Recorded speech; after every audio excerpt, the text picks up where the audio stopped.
So let's start with this survey. What are the takeaways from it, and what should we expect to see this holiday season? Yeah, so we anticipated early on that would have a shortened holiday season. If you think about it, there's 6 fewer days between Thanksgiving and Christmas. So we went out and we surveyed 10,000 consumers, as you referenced, to really understand how that's going to impact their buying and also what retailers are going to do to drum up demand through the entire season. What's really interesting is the demographic changes in terms of what the research showed, particularly with younger generations. Yeah, they love the store, but they're also digital and they are mobile. And they're also utilizing social to not only be inspired, but also to make a purchase. Our research shows that, in fact, that they're 3.5 times more likely to make a purchase on these emerging digital touch points. Not only social, but messaging, voice, or if you're my 13-year-old, even gaming consoles.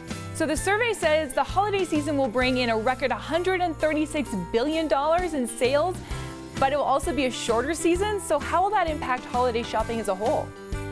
Yeah, well, you know what? You said 136 billion, that's right, and that's in digital, specifically 13% year-over-year growth here in the U.S. And what's happening is retailers knew this shortened time frame early on, so they've been trying to drum up demand going back to even the earliest days of November. They've been anticipating this, drumming up demand all along, but certainly you just saw it recently, Cyber Week, some of the biggest discounts. But we're not done yet.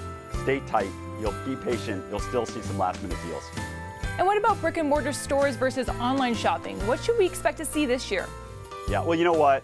Shoppers are using both. It's not one or the other. We talked about the digital performance will be very strong, but brick and mortar is strong too. I know for me personally, I like to go into the store. I like to touch and feel the product, ask knowledgeable store associates in person about the product itself. And you know what? 83% of consumers agree with me. They plan to go into the store, not only for the reasons that I just mentioned, but they might go to the store to return a product that's not quite right.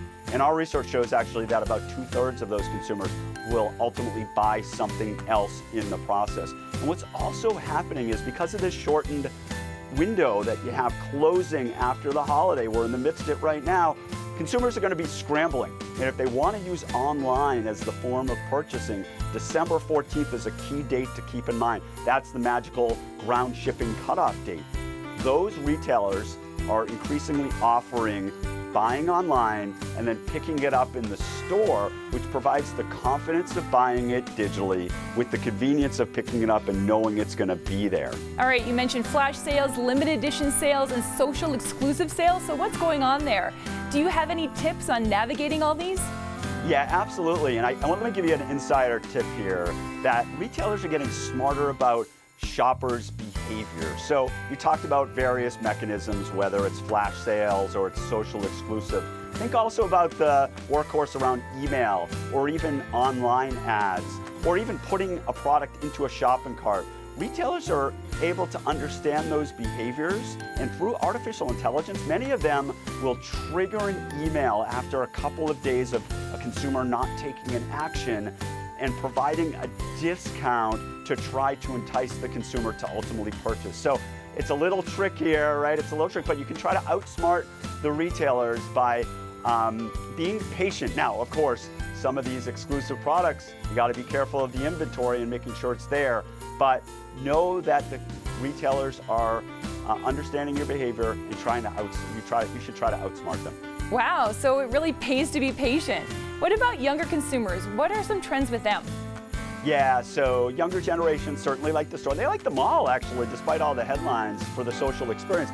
But they are not only digital, they're not only mobile, but they're social, meaning they're using their networks not only for inspiration, but to actually make purchases. And by the way, it's beyond just social. It's these other destinations that are emerging, like messaging or voice, or even if you're my 13-year-old, gaming consoles. And according to our research, these younger generations, Gen Z, millennials, are 3.5 times more likely to not just get inspiration and do research in these destinations, but actually make a purchase. So it's really critical for retailers not only to pull consumers to their property, but to push their brand to wherever these younger generations are hanging out. Well, thanks so much, Rob. Great tips. I'm going to have to try them out. Yeah, my pleasure, and happy shopping. For more insights into holiday shopping trends and consumer spending behaviors, visit Salesforce.com and look for research and reports under the Resources tab.